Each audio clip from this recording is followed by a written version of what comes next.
एक number GS की श्रेणी में आज हम राज्य पुनर्गठन से संबंधित नोट्स देखेंगे। इसमें हम ये जानेंगे कि भारत में राज्य किस क्रम में बने हैं। राज्य पुनर्गठन आयोग की आवश्यकता उस समय पड़ी थी जब देश आज़ाद हुआ और देश छोटी छोटी रियासतों में बंटा हुआ था। इन रियासतों का एकीकरण कर सरदार वल्लभ भाई पटेल ने इन्हें भारत में शामिल किया था, पर उसमें से कुछ रियासतें ऐसी थीं जो भारत में शामिल नहीं हुई, जैसे हैदराबाद, जूनागढ़, जम्मू कश्मीर। तो इसके लिए सैन्य कार्यवाही के द्वारा हैदराबाद रियासत को, जनमत संग्रह के द्वारा जूनागढ़ रियासत को और विलय पत्र मतलब एक समझौते के द्वारा जम्मू कश्मीर को भारत में शामिल किया गया। उस समय लगभग 549 रियासतें भारत में शामिल हो गई थी, 3 रह गई थी, तो इनको भी शामिल कर लिया गया। उस समय में तत्कालीन भारत में भारत को 4 हिस्सों में part A, part B, part C और पार्ट डी में बांटा गया था।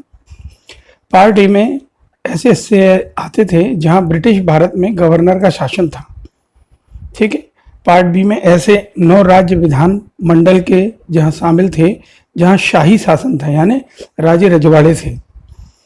पार्ट सी में ब्रिटिश भारत के मुख्य आयुक्त का शासन और कुछ में शाही शासन था। इसमें कुल 10 राज्य थे, ठीक है, जिसमें केंद्रीयकृत शासन था, ठीक है ना, सेंट्रल से ऑपरेट होता था। और पार्ट डी के अंदर केवल अंडमान और निकोबार को रखा गया था। ये मोस्ट इम्पोर्टेंट है, ये एग्जाम में पूछा जाता है कि पार्ट डी में कौन सा हिस्सा आता था, तो अंडमान निकोबार आता था। इस समस्या से ये मांग उठी उस समय के राज्यों में कि भाषा के आधार पर राज्य बना दिए जाएं। तो इसको दूर करने के लिए भारत सरकार ने भाषाई आयोग का गठन किया। ये भाषाई आयोग जो है जून 1948 में बनाया गया था और एस के धर की अध्यक्षता में बना था, इसलिए इसे धर आयोग भी कहते हैं, ठीक है। इसने ये रिपोर्ट दी कि जो हम राज्य बनाएं वो भाषा के आधार पर ना बनाते हुए, यहाँ लिखा हुआ है भाषा के आधार पर ना बनाते हुए प्रशासनिक सुधार के आधार पर बनाने चाहिए। पर इससे क्या हुआ, सभी राज्यों में असंतोष हो गया लोगों में, तो इसके लिए लोग नाराज हो गए। तो सरकार को एक कमेटी और बनानी पड़ी 1948 में ही। वो कमेटी बनी थी जून में, ये कमेटी बनेगी दिसंबर में। तो दिसंबर में ये कमेटी बनाई गई, उसका नाम था जेवीपी। यहाँ जे से है जवाहरलाल नेहरू, वी से वल्लभ भाई पटेल और पी से है पट्टाभी सीतारमैया, जो मध्य प्रदेश के पहले राज्यपाल थे। इन तीनों लोगों की अध्यक्षता में एक कमेटी बनाई गई, इसे जेवीपी कमेटी या भाषाई प्रांतीय कमेटी भी कहते हैं। इसने अपनी 1949 में रिपोर्ट दी और उसमें बताया कि पुनर्गठन का जो आधार होना चाहिए वो भाषा ना होकर प्रशासनिक सुधार होना चाहिए। इस बात को ध्यान में रखते हुए उसने अपनी रिपोर्ट दी। उसी समय में मद्रास के एक हिस्से में लोकल लीडर हुआ करते थे श्री रामुलु पोट्टी। उन्होंने आमरण अनशन कर रखा था, वो भाषा के आधार पर राज्य बनाने की मांग कर रहे थे, परंतु भूख हड़ताल के कारण उनकी डेथ हो गई और देश में दंगे हो गए।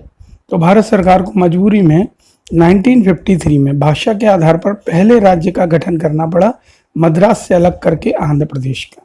यह एग्जाम में आता है, पूछा जाता है कि भाषा के आधार पर बना पहला राज्य कौन सा है। जब एक राज्य बन गया तो और राज्यों की मांग उठने लगी, और राज्यों की, यहाँ लिखा भी आंध्र प्रदेश के गठन के बाद और राज्यों की मांग उठने लगी।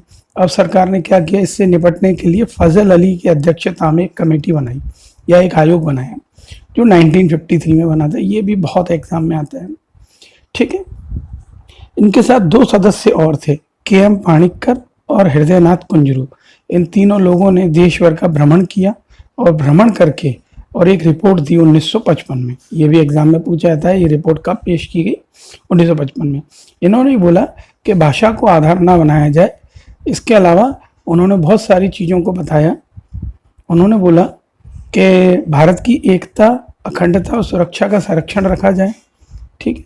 नंबर 2, भाषाई और सांस्कृतिक एकरूपता रखी जाए, वित्तीय, प्रशासनिक और आर्थिक तंत्र मजबूत रखा जाए और सभी राज्यों, पूरे देशों में लोगों के कल्याण की योजना का संवर्धन किया जाए। फजल अली आयोग की सलाह पर भारत सरकार ने 7वें संविधान संशोधन अधिनियम 1956 द्वारा राज्य पुनर्गठन आयोग स्थापित किया और उसके फलस्वरूप 1 नवंबर 1956 को 14 राज्य और 6 केंद्र शासित प्रदेशों का गठन किया गया।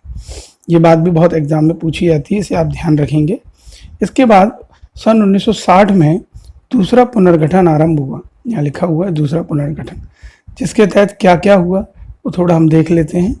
उसके तहत देखिएगा, बम्बई राज्य को विभाजित करके महाराष्ट्र और गुजरात का गठन किया गया। 1963 में ही ना, अगले मतलब 3 साल बाद 1963 में नागालैंड गठित किया गया। 1966 में पंजाब का पुनर्गठन हुआ और पंजाब, हरियाणा, हिमाचल में तोड़ दिया गया। पर हिमाचल उस समय यूनियन टेरिटरी था, यानी केंद्र शासित प्रदेश। और 1972 में मेघालय, मणिपुर और त्रिपुरा, और 1987 में मिजोरम का गठन किया गया। ठीक है।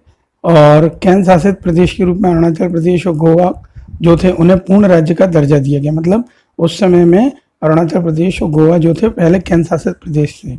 सन 2000 में उत्तराखंड, झारखंड, छत्तीसगढ़ ये तीनों क्रमशः उत्तर प्रदेश, बिहार और मध्य प्रदेश से अलग हुए थे। और 2014 में तेलंगाना, जो आंध्र प्रदेश से बना है, सबसे नया राज्य था। ठीक है। इन राज्यों के क्रम को हमने नीचे थोड़ा और बताया हुआ, उन्हें आप ध्यान से देख लें और समझ लें एक बार।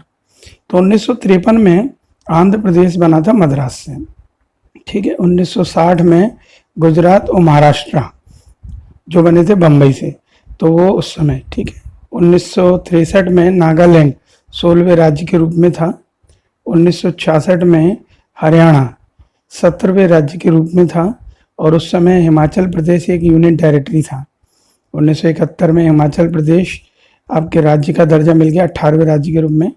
1972 में मणिपुर इसे 19वें राज्य के रूप में, 1972 में त्रिपुरा 20वें राज्य के रूप में, 1972 में ही मेघालय 21वें राज्य के रूप में दर्जा ले चुका था। 1975 में सिक्किम 22वें राज्य के रूप में, 87 में मिजोरम 23वें राज्य के रूप में, और इसी चरण में आगे अरुणाचल प्रदेश 24वें राज्य के रूप में, गोवा 25वें राज्य के रूप में, छत्तीसगढ़ सन 2000 में 26वें राज्य के रूप में, सन 2000 में ही उत्तराखंड 27वें राज्य के रूप में और झारखंड 28वें राज्य के रूप में गठित किया गया।